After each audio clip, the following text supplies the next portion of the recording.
नमस्कार, मैं हूं निकिता और आप देख रहे हैं सत्यहिंदी.com। चलिए एक नजर डालते हैं अब तक की सुर्खियों पर। मेघालय के मुख्यमंत्री कोनराड संगमा आज शुक्रवार को राज्य के राज्यपाल फागू चौहान से मुलाकात कर अगली सरकार बनाने का दावा पेश कर सकते हैं। कल गुरुवार को अधिकारियों द्वारा दी गई जानकारी के अनुसार नेशनल पीपल्स पार्टी प्रमुख संगमा आज 11:30 बजे करीब राजभवन में राज्यपाल से मुलाकात करेंगे और उन्हें विधानसभा चुनाव से संबंधित पर्याप्त जानकारी देंगे। अधिकारियों ने बताया कि उनके साथ एनपीपी और अन्य सहयोगी दलों के विधायक भी जाएंगे। वे अगली सरकार बनाने का दावा पेश करेंगे। साथ ही बता दें कि राज्यपाल से मिलने से पहले संगमा एक प्रेस कॉन्फ्रेंस को संबोधित करेंगे। गौरतलब है कि राज्य में 27 फरवरी को हुए विधानसभा चुनाव के नतीजे कल गुरुवार को घोषित किए गए हैं और इनके मुताबिक एनपीपी राज्य में सबसे बड़ी पार्टी के रूप में उभरी है और उसने 59 में से 26 सीटों पर जीत हासिल की है। हालांकि वह बहुमत के आंकड़े को पार करने से कुछ सीट से चूक गई है। लोकसभा चुनाव 2024 के लिए विपक्षी एकजुटता की मुहिम पर पश्चिम बंगाल की मुख्यमंत्री ममता बनर्जी ने पानी फेर दिया है। मुख्यमंत्री आम चुनाव 2024 के लिए किसी भी गठबंधन की संभावना से इनकार करते हुए कहा कि उनकी पार्टी है चुनाव अकेले ही लड़ेगी। गुरुवार को दिए गए अपने एक बयान में सीएम बनर्जी ने कहा कि तृणमूल कांग्रेस अगले वर्ष के लोकसभा चुनाव लोगों के समर्थन के बूते पर अकेले ही लड़ेगी। 2024 में हम तृणमूल कांग्रेस और जनता के बीच गठबंधन देखेंगे। हम किसी अन्य राजनीतिक पार्टी के साथ नहीं जाएंगे। हम लोगों के समर्थन के बल पर अकेले ही है चुनाव लड़ेंगे। इसके साथ ही त्रिपुरा विधानसभा चुनाव के नतीजे पर उन्होंने कहा कि जो लोग बीजेपी को हराना चाहते हैं, मेरा विश्वास है कि वे हमारे पक्ष में वोट करेंगे। इसके साथ ही मेरा यह भी मानना है कि जो लोग माकपा और कांग्रेस को वोट दे रहे हैं, वास्तव में एक तरह से वे बीजेपी को ही वोट दे रहे हैं। यह सच्चाई आज ही सामने आ गई है। गौरतलब है कि त्रिपुरा की 60 सदस्यीय विधानसभा सीटों में से टीएमसी को एक भी सीट हासिल नहीं हुई है। मध्य प्रदेश के पूर्व मंत्री जीतू पटवारी को विधानसभा में चल रहे बजट सत्र के शेष भाग के लिए निलंबित कर दिया गया है।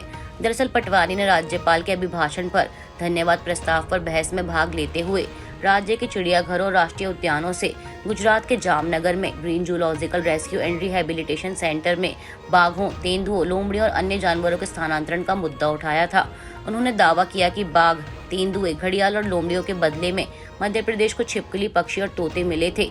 इसके साथ ही उन्होंने यह भी आरोप लगाया कि सरकार ने सत्तारूढ़ भाजपा के कार्यकर्ताओं के लिए कार्यक्रमों के खाद्य बिलों का भुगतान किया था, जैसा कि 2019 में साथ ही कांग्रेस विधायक कुणाल चौधरी के प्रश्न के विधानसभा उत्तर में उल्लेख किया गया था। वहीं इस मुद्दे को लेकर सदन में सत्ता पक्ष और विपक्षी सदस्यों के बीच हंगामा शुरू हो गया और भाजपा विधायकों ने पटवारी के खिलाफ कार्रवाई का दबाव बनाया। यही नहीं, इस मुद्दे पर सदन को 2 बार स्थगित भी करना पड़ा। संसदीय कार्य मंत्री नरोत्तम मिश्रा ने पटवारी के बयानों पर प्रश्न उठाते हुए कहा, पटवारी ने सिर्फ प्रचार के लिए और अपनी राजनीतिक कद को ऊंचा करने के लिए नियमित रूप से भ्रामक और झूठे बयान देकर सदन की गरिमा को गिराया था। हम उसके खिलाफ सख्त कार्रवाई की मांग करते हैं। वहीं इस मामले पर कार्रवाई करते हुए विधानसभा अध्यक्ष गिरीश गौतम ने पटवारी को चालू बजट सत्र के शेष भाग के लिए निलंबित कर दिया है। मध्य प्रदेश के पूर्व मंत्री जीतू पटवारी को विधानसभा के शेष बचे बजट सत्र से निलंबित किए जाने की कार्रवाई को कांग्रेस ने लोकतंत्र का गला घोटने और हत्या करने का करार दिया है। सदन में हुई इस कार्रवाई के बाद राज्य के पूर्व मुख्यमंत्री कमलनाथ के आवास पर एक बैठक बुलाई गई और इस बैठक के दौरान कांग्रेस पार्टी ने सर्वसम्मति से स्पीकर के खिलाफ अविश्वास प्रस्ताव लाने का फैसला किया है। कमलनाथ ने कहा कि स्पीकर सत्ता पक्ष के दबाव में काम कर रहे हैं।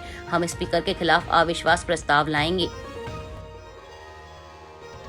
लोकायुक्त अधिकारियों द्वारा गुरुवार को कर्नाटक के बीजेपी विधायक एम विरूपशप्पा के बेटे को 40 लाख रुपए की रिश्वत लेते हुए गिरफ्तार किया गया है। सूत्रों द्वारा दी गई जानकारी के अनुसार Prashant Kumar Bangalore water supply and sewerage board में चीफ अकाउंट ऑफिसर हैं। प्रशांत को उनके पिता के बेंगलुरु के दफ्तर Karnataka soap and detergent limited से गिरफ्तार किया गया है, जहां वो रिश्वत ले रहे थे। लोकायुक्त पुलिस के अनुसार प्रशांत ने घूस के तौर पर 80 लाख रुपए की मांग की थी। प्रशांत के पिता कर्नाटक के दावणगेरे जिले के चन्नागिरी से विधायक और केएसडीएल के चेयरमैन हैं। एनडीटीवी की रिपोर्ट के अनुसार सूत्रों ने बताया कि प्रशांत के पास से कैश के 3 बैग बरामद किए गए हैं और प्रशांत को साबुन और अन्य डिटर्जेंट बनाने के लिए आवश्यक कच्चे माल को खरीदने की डील के लिए एक ठेकेदार से घूस लेते हुए पकड़ा गया था। बताया जा रहा है कि कथित तौर पर उन्होंने 80 लाख रुपए की डिमांड की थी, जिसकी शिकायत 1 हफ्ते पहले इस ठेकेदार द्वारा लोकायुक्त से की गई थी, जिसके बाद प्रशांत को रंगे हाथ पकड़ने के लिए योजना बनाई गई। लोकायुक्त के एक वरिष्ठ अधिकारी ने कहा है कि कच्चे माल की खरीद के लिए केएसडीएल के अध्यक्ष विरूप शप्पा के ओर से रकम प्राप्त की गई और केएसडीएल के अध्यक्ष और पैसे प्राप्त करने वाले आरोपी पिता और पुत्र हैं। अभी के लिए बस इतना ही। बाकी की खबरों के लिए जुड़े रहिए सत्यहिंदी.com के साथ।